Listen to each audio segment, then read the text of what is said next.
Confinement ou non, la tradition de la grande cérémonie du changement de jour continue avec ce nouveau format. Tous les parcs Disney du monde entier sont fermés, je n'ai donc pas accès au calendrier du salon du barbier pour le moment. J'ai alors fait commande auprès de Monsieur Christopher pour ce nouveau calendrier. Le monde Disney va donc, grâce à cela, changer de jour, rien que pour vous.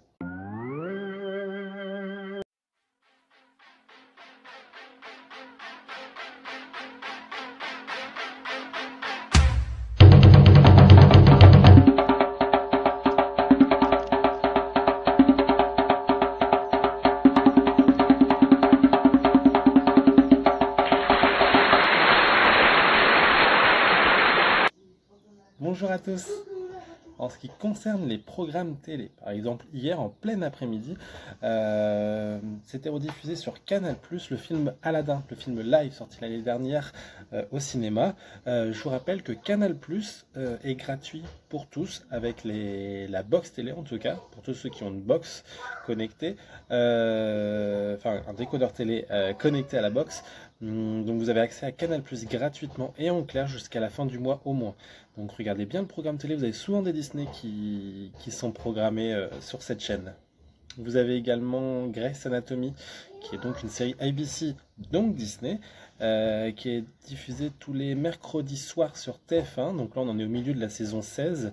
Et pour ceux qui sont en retard, là, on est au début de la saison 10 sur le canal 20 de la TNT. Donc TF1 série film, c'est du lundi au vendredi de 17h25 à 20h55.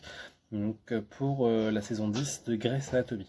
Et en ce qui concerne les séries ABC, d'ailleurs, je vous rappelle que vous avez chaque jour les rediffusions de Desperate Housewives entre 10h et 12h40 sur M6. Nous en sommes vers la fin de la première saison, si je dis pas de bêtises.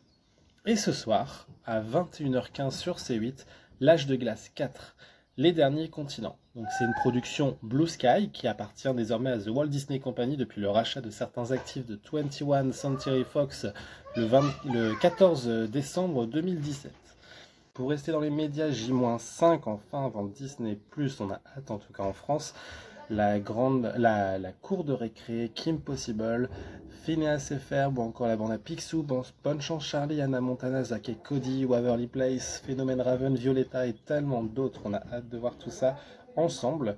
Donc Disney+, qui arrive dans 5 jours, enfin en France. En ce qui concerne l'actu ciné, comme vous vous en doutez bien, toutes les sorties à venir, Disney et même hors Disney d'ailleurs, sont reportés à des dates ultérieures. On ne sait pas encore quand est-ce que les cinémas auront le droit de réouvrir déjà au public et quelles seront les stratégies de différentes productions Disney ou hors Disney pour reporter ces films.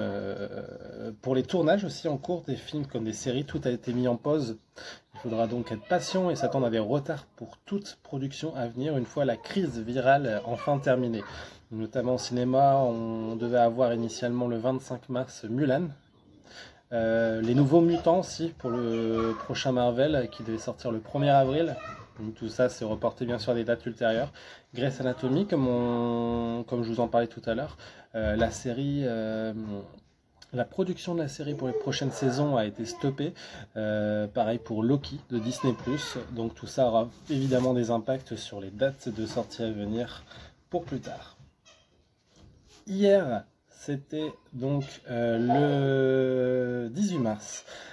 C'était l'anniversaire de mes amis Facebook Maxime Fontaine, Suzanne Dassonville et Rocky Fagura. Donc, bon anniversaire à eux en retard. Et aujourd'hui, joyeux anniversaire à Julien Leco, Marie Fury, V Praline, Saint-Illan, Elias, Joshua Dunn, Nick Lee et Megan Agosti. Désolé pour la prononciation. Joyeux anniversaire à vous tous. Pour tout ce qui est anniversaire dans l'histoire Disney, on se retrouve dans un petit instant. Tout de suite, un message d'un passionné pour les meilleurs souvenirs à Disneyland Paris.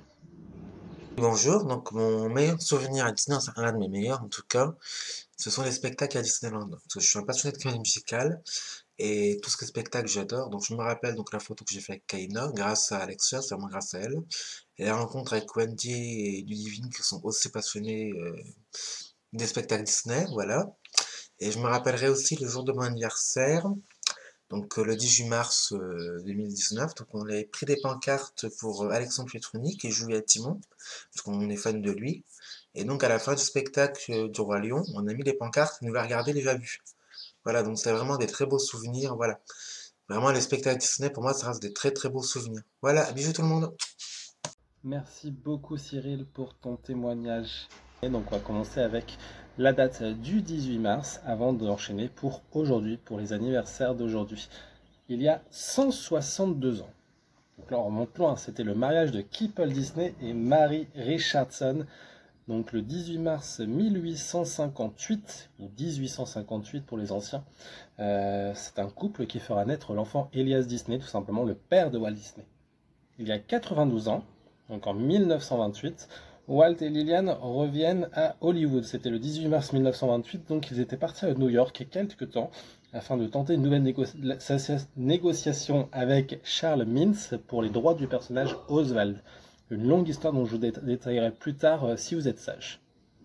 Il y a 53 ans. Maintenant, c'était donc le 18 mars 1967, l'ouverture de l'attraction Pirates des Caraïbes, Pirates of the Caribbean à Disneyland, donc Disneyland Resort en Californie.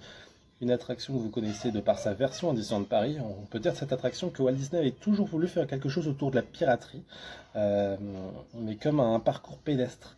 C'est avec la création de It's a Small World que l'idée évolue pour en faire un voyage avec des parcs. Hélas, Walt Disney décédera peu avant l'ouverture et ne verra donc pas cette merveille terminée. Enchaînons donc avec la date du 18 mars, toujours 1999, il y a 21 ans. Donc c'était l'ouverture de Kali River Rapids au parc Animal Kingdoms, donc à Walt Disney World en Floride. L'attraction de Walt Disney World donc simule un rafting à bord de radeaux pneumatiques le long de descentes traversant les forêts vierges de l'Asie. Avec l'ouverture en 2006 d'Expédition Everest, la rivière semble descendre d'une imposante montagne.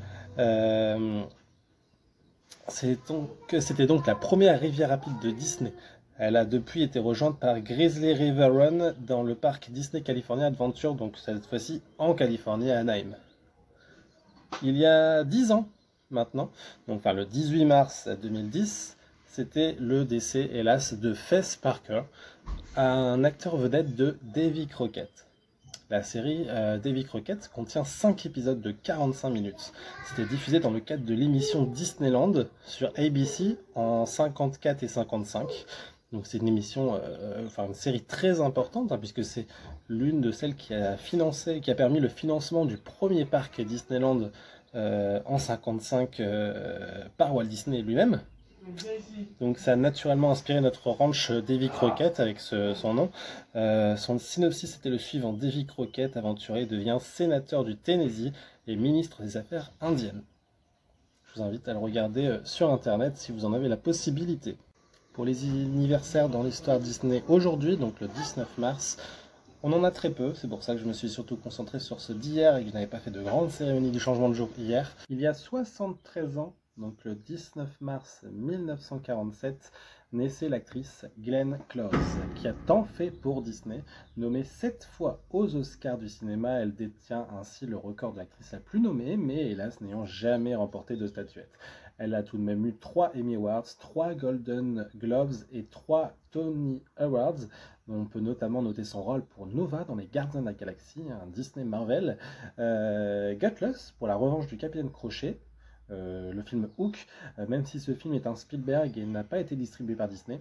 Mais son rôle le plus important reste celui de Cruella d'Enfer dans Les 101 Dalmatiens, le film qui est sorti en mars 1997 en France.